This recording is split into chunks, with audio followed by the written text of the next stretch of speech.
Hello and welcome to MTG Burgeoning, your channel for all things magic.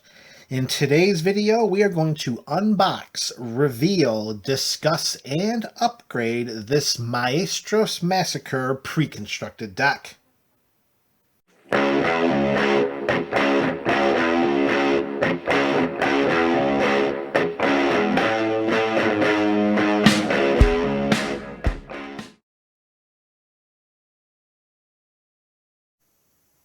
What's up, MTG That is the MTG Burgeoning community. Here we are again. We are moments away from liberating the contents of this Streets of New Capenna pre-constructed commander deck. Once the seal is gone, there's no going back. Oh, and there's no going back. So now let's liberate the contents and let's see what the good folks at Wizards have gifted with us this time. Alright, we got our deck box out. We have an empty package. We'll just put that over there for recycling. Alright, we have the little counter things here with what I can only imagine is the Maestro's insignia.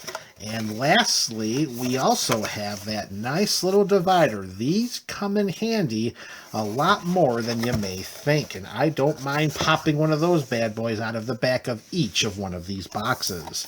All right, we have our quote-unquote deck box. Let us spill out the contents.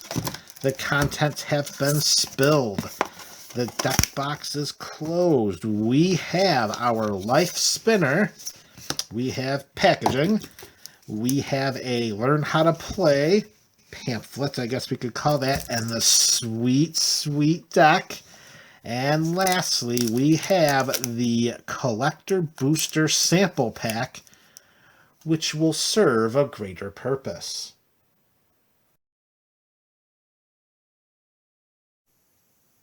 As generally is customary with the pre-constructed commander decks, it comes with two potential commanders. The front-facing commander is Angelo the Painter. For Grixis colors, we have a 1/3 Death Toucher that is a Vampire Assassin. The first instant or sorcery spell we cast each turn has Casualty 2. Casualty is a new mechanic introduced in Streets of New Capenna, and as we cast an instant or sorcery spell, we may sacrifice a creature with power 2 or greater. If we do, we copy that spell and we may choose new targets for the copy. So Angelo is giving us a new twist on the Grixis spell-slinging archetype. And the secondary commander is Parnessi. We'll go with Parness, the Subtle Brush. She's a 4/4 vampire wizard for 2 in Grixis colors. And whenever a permanent we control or whenever we become the target of a spell or an ability an opponent controls, we're going to counter that ability unless that player pays 4 life. So Parness is going to give all of our permanents and ourselves ward pay 4 life. And whenever we copy a spell, up to 1 target opponent may also copy that spell, and they may choose new targets for that copy. As one who is not much of a political player at the EDH table, and additionally I am not really group hug, more lending toward the archetype of group slug, Parness the Subtle Brush is not really a commander I would consider because I do not want to assist my opponents by allowing them to copy target spells and ability, or to copy spells that we play just for the purposes of bettering their game and their resources. So moving forward, with the purposes of continuing to discuss this deck and revealing its deck contents and potential upgrades, we are going to do so with the idea that Angelo the Painter would be the general of this deck.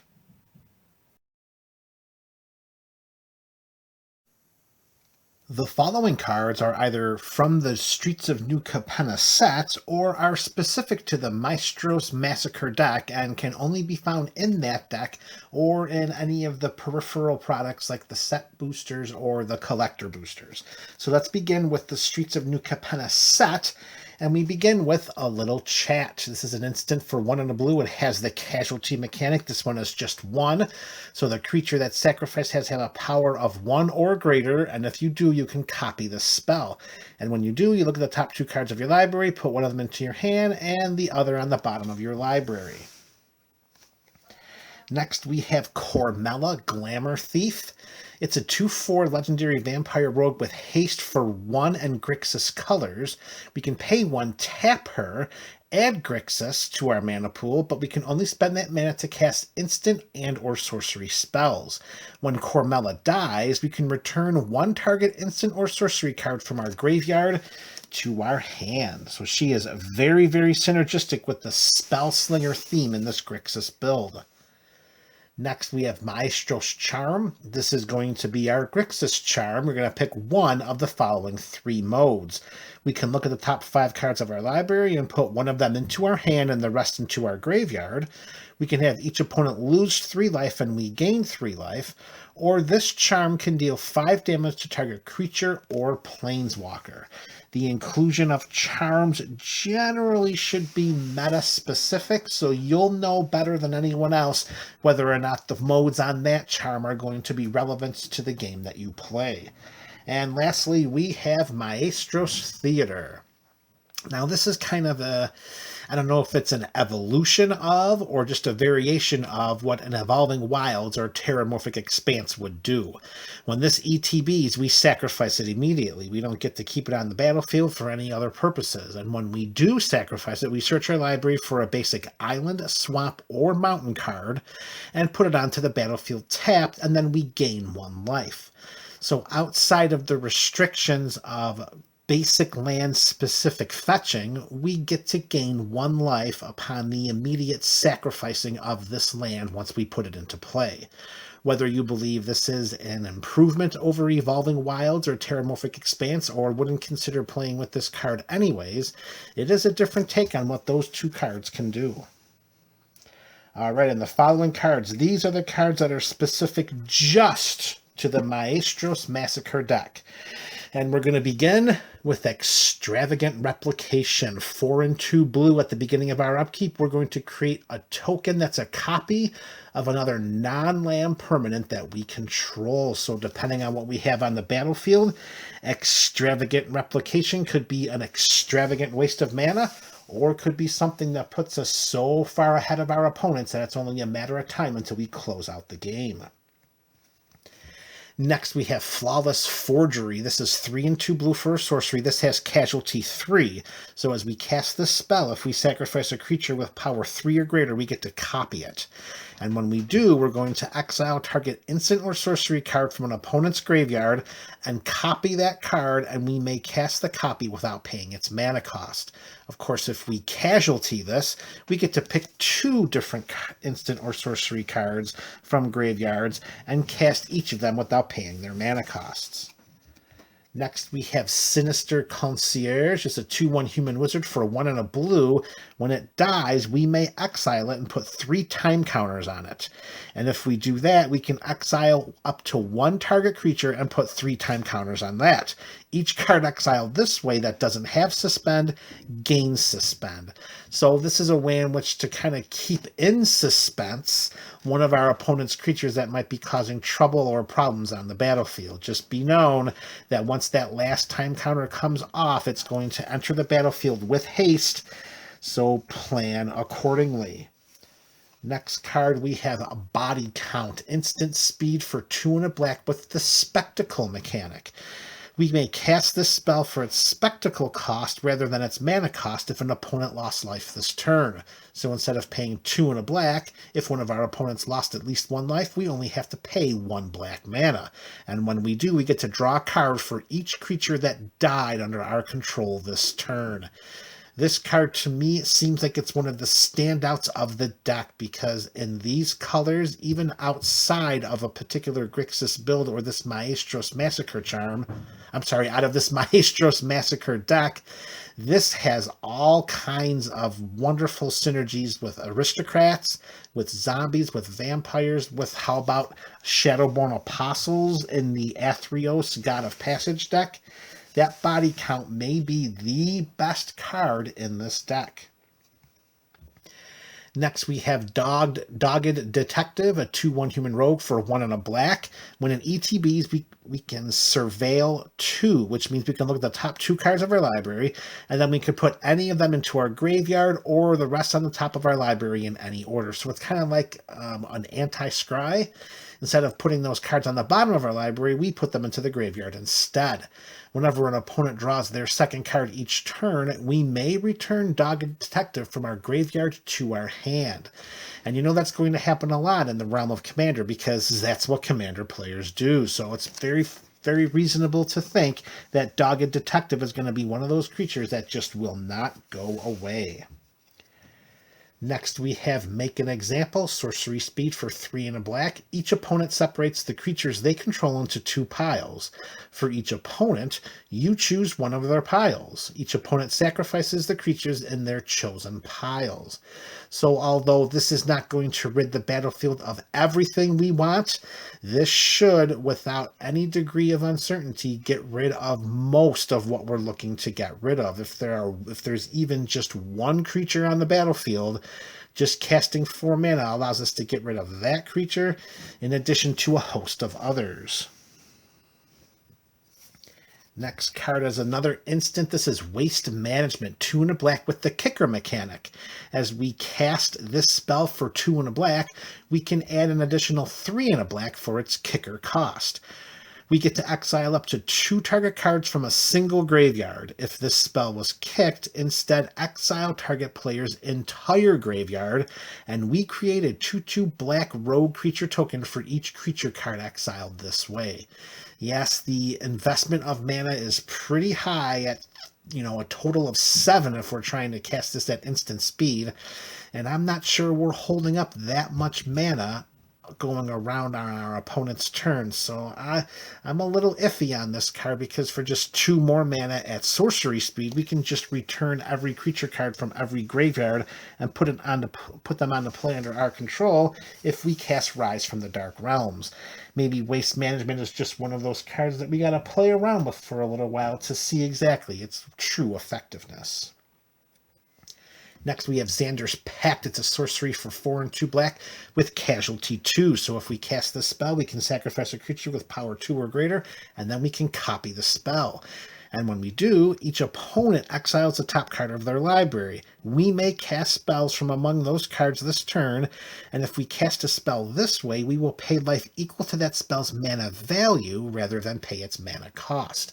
So in the Commander format, we're starting with 40 life, so that's a pretty generous resource to use as a way in which to cast some spells. So if we tap out, even if we do tap out to cast this spell for 6, and we're beneficial enough to have a creature with power 2 or greater to sacrifice, we can have the top 2 cards of each opponent get exiled, and hopefully there's enough spice among those cards that we can pay some life, cast those spells, use Xander's Pact as a way in which to, out-resource our opponents through card advantage, and use our life total as a mana resource. Alright, next we're moving to some mono red spells. We have Audacious Swap. 3 and a red, instant speed, another Casualty 2. The owner of target non-enchantment permanent shuffles it into their library, then exiles the top card of their library. If it's a land, they may put it onto the battlefield. Otherwise, they may cast it without paying its mana cost. So what you have to ask yourself is this card better than what is the card I'm thinking of? Oh no, I just had it in my mind. 2 and a red, target permanent gets shuffled into their library. Oh, you gotta be kidding me on this one. You gotta ask yourself, is this card better than Chaos Warp?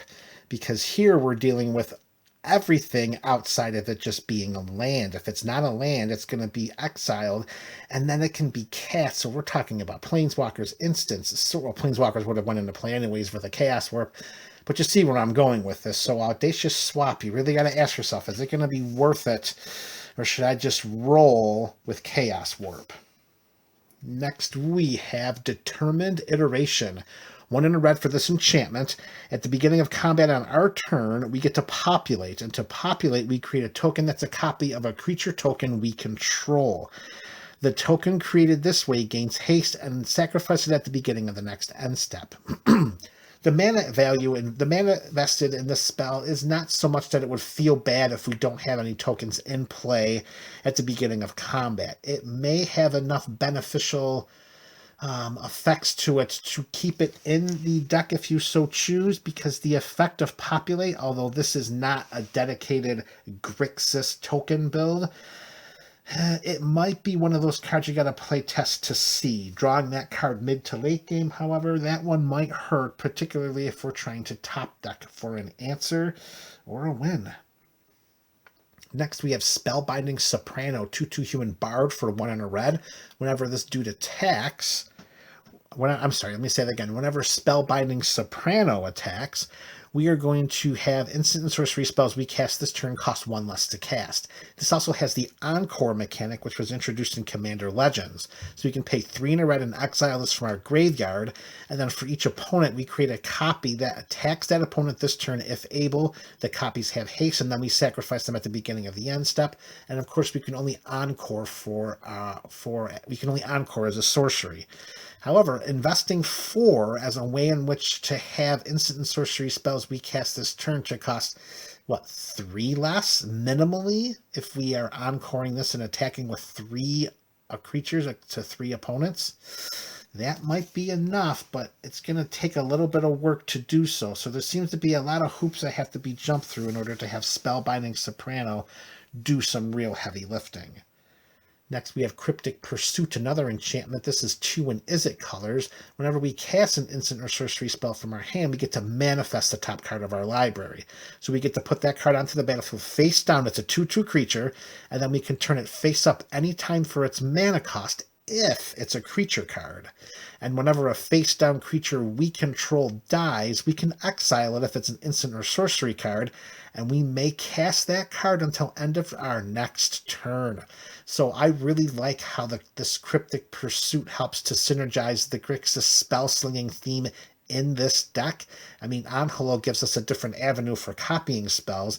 Cryptic Pursuit gives us a whole nother way in which to get these spells into our hands, in this instance as manifested creatures, and then use those dying creatures to potentially have even greater card advantage because they're going to get exiled and they give us a full turn to cast it.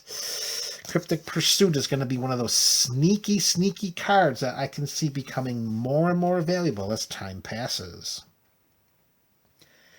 Next, we have Maestros Confluence. It's a sorcery for 3 and Grixis colors. So you're going to have to study the CMC of this card pretty intently because you're investing 6 mana for choosing any number of the following modes up to 3 times total.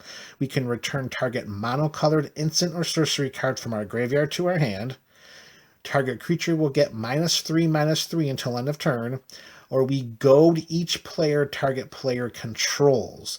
So the investment of that 6 mana seems like it would be beneficial if we choose minimally 1 of the goad mechanics, just to make sure that we will be safe from any of the creatures that might be swinging our way, because let's face it, investing 6 mana into a sorcery without any huge immediate effects on the game, that could prove to be detrimental at a game of Commander.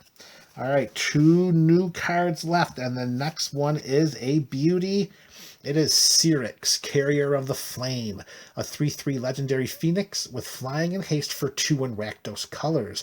At the beginning of each end step, read that, at the beginning of each end step, if a creature card left our graveyard this turn, target phoenix we control deals damage equal to its power to any target. And whenever another phoenix we control dies, we may cast Cyrix, Carrier of the Flame, from our graveyard. Now, by no means is this Grixis build a dedicated phoenix deck. However, this card could prove to be very, very valuable in changeling builds. And lastly, we have Smuggler's Buggy, a 5/5 vehicle with Hideaway 4. So when this card ETBs, we look at the top 4 cards of our library, we exile one of them face down and then put the rest on the bottom of our library in a random order. Whenever Smuggler's Buggy deals combat damage to a player, we may cast the exile card without paying its mana cost. And if we do, we then return Smuggler's Buggy to its owner's hand so that we can cast it again, hit another Hideaway trigger, and rinse, lather, repeat.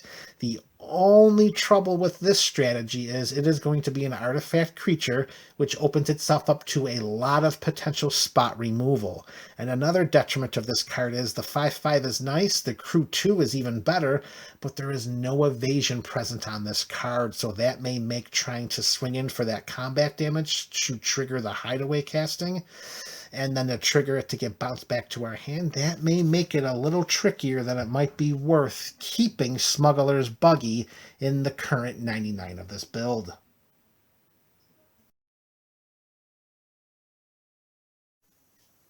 As quickly as we can, we're going to cycle through the reprints of this deck so that we can get a better familiarity with where the theme of this deck really is driving, giving an idea of the instants and sorcery spells that are included in here as a way in which to determine whether we need to focus on upgrading those spell slinging cards so that we can make this Maestros Massacre deck as strong as we possibly can. So let's begin with Deep Analysis. This is going to be 3 and a blue at sorcery speed to draw 2 cards, or we're going to flash that bad boy back for 1 and a blue and paying 3 life. And there's Factor Fiction. If you're playing blue, you're most likely including Factor Fiction.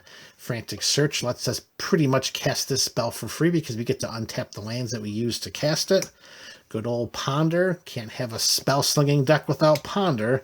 And its buddy, Preordain. There's Talrand's Invocation. We're going to create a couple of 2/2 Drake creature tokens with flying. And as you move forward, you're going to see that although Talrand's Invocation is included in this build, Talrand's Sky Summoner, shockingly, is not. Feed the Swarm for some removal.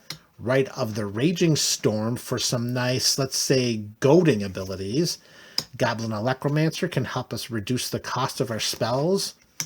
Arcane Signet reprint, gotta love that. Commander Sphere, there's a Dimir Signet. Felwar Stone, they keep reprinting this, although it has been a little while since the last reprint. But boy, oh boy, does this card always seem to bounce back with its value. Is it Signet? Clone Legion, there's a nice card, particularly if you're sitting at a table or participating in a meta that just love their tribal creature decks. Dig Through Time, use that delve mechanic to get some cards into our hand. Drawn from Dreams, kind of doing the same thing as Dig Through Time, but just a little bit differently. Mystic Confluence, this card is really great. I mean, the mana investment of 5 isn't too overwhelming, and plus the modes are pretty relevant for ways in which to protect ourselves. River's Rebuke. Zindersplint's Judgment. Yep, Army of the Damned.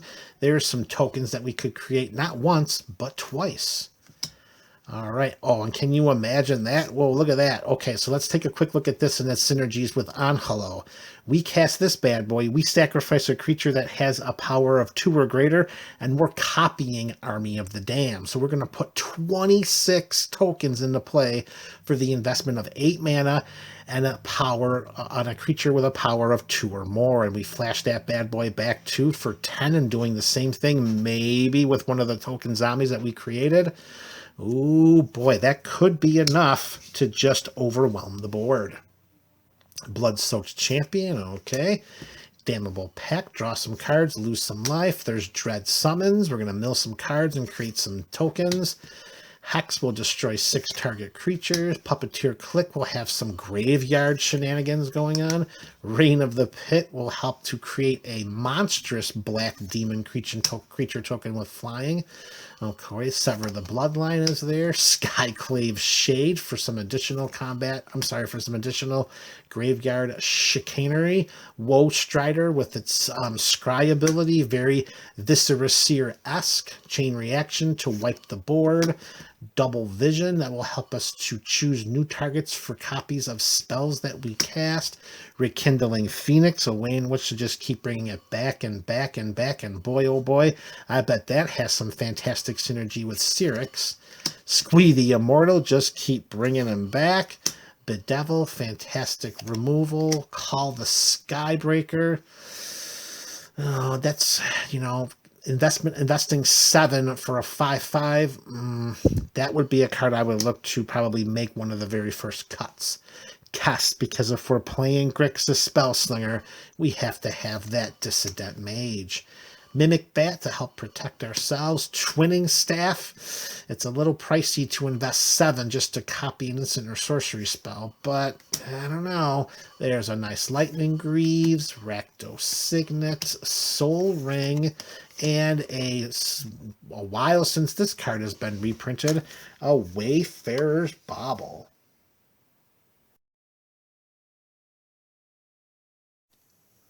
This is how the land base breaks down in this Maestros Massacre Preconstructed deck. We've got our basics. We've got 6 islands, 5 swamps, and 4 mountains.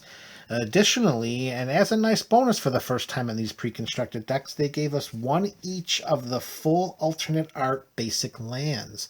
So we've got 1 island to bring that total up to 7, 1 swamp to bring that total up to 6, and then 1 mountain to bring that total up to 5. So we're pretty heavy on the basic lands here.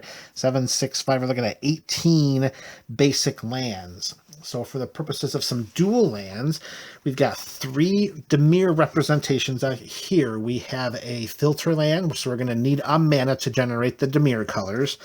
We have a Sunken Hollow that will come into play untapped as long as we control 2 or more basic lands. And we have a Choked Estuary, which will come into play untapped as long as we reveal an island or a swamp from our hand when we play that land. And for our Rakdos color fixing, we have Shadow Blood Ridge, which is going to be our Rakdos filter land. We need a mana to generate that to get our black and red. Smoldering Marsh is our battle land, so it's going to come into play tapped unless we control 2 or more basics.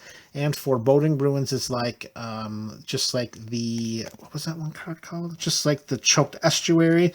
We're going to need to reveal a swamp or mountain as we play that card.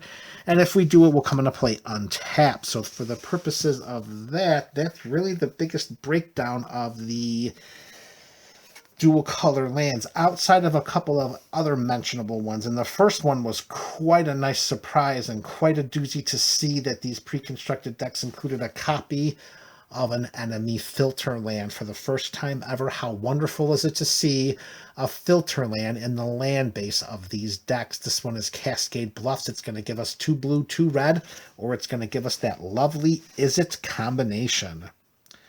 All right, so aside from these lands, we have a host of other lands that are going to come into play tapped, and honestly, we should prioritize replacing these lands as soon as you get the deck. The first ones we're going to talk about are the Thriving Cycle. We've got the Moor, the Isle, and the Bluff here. They're going to come into play tapped, and when we do, we choose a color other than the color that they can give the mana. So, for example, Thriving Bluff gives us a red mana. You have to pick a color other than red.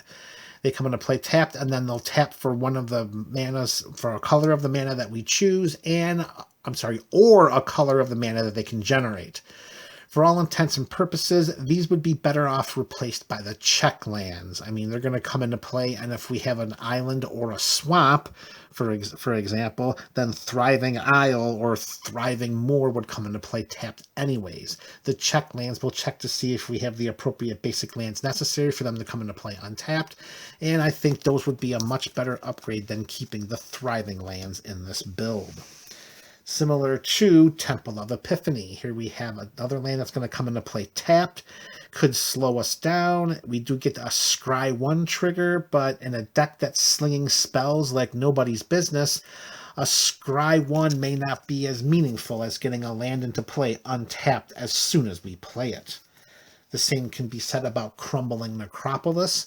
I mean, I can even lean to the way of including the new Grixis Tricycle land. I don't know if we're calling them that or if we found out a derivative version of Triomes, but even including that would be better than having this because there's the potential for cycling and the potential for fetching that land into play if we so chose to put some fetch lands into the land base of this deck.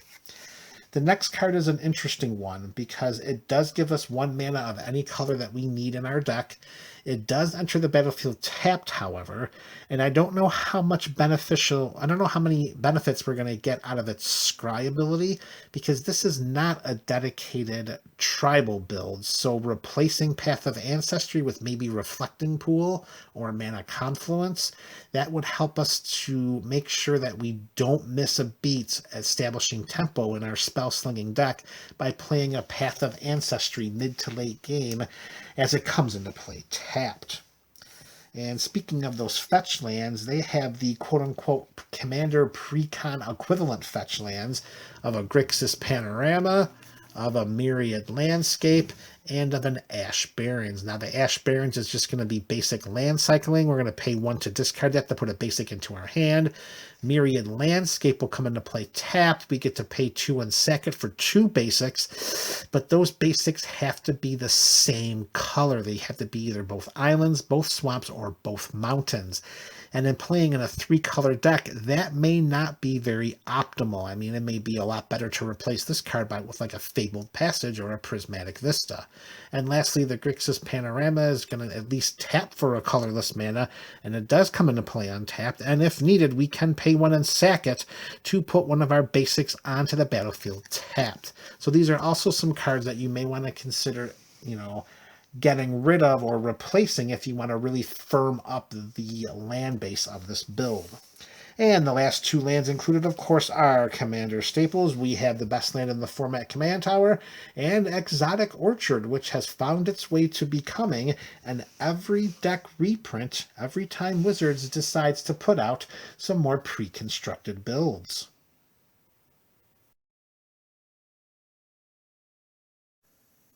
And here are the remaining remnants of the Maestros Massacre Preconstructed deck. We have the Angelo the Painter Showcase Foil Proxy card. It looks pretty nice, pretty sweet. Wouldn't mind getting that in its regular card form. Of course, it's pretty tough to play with that in your deck when it's so much thicker than the rest of your cards. And we have our tokens. We got our goat token here.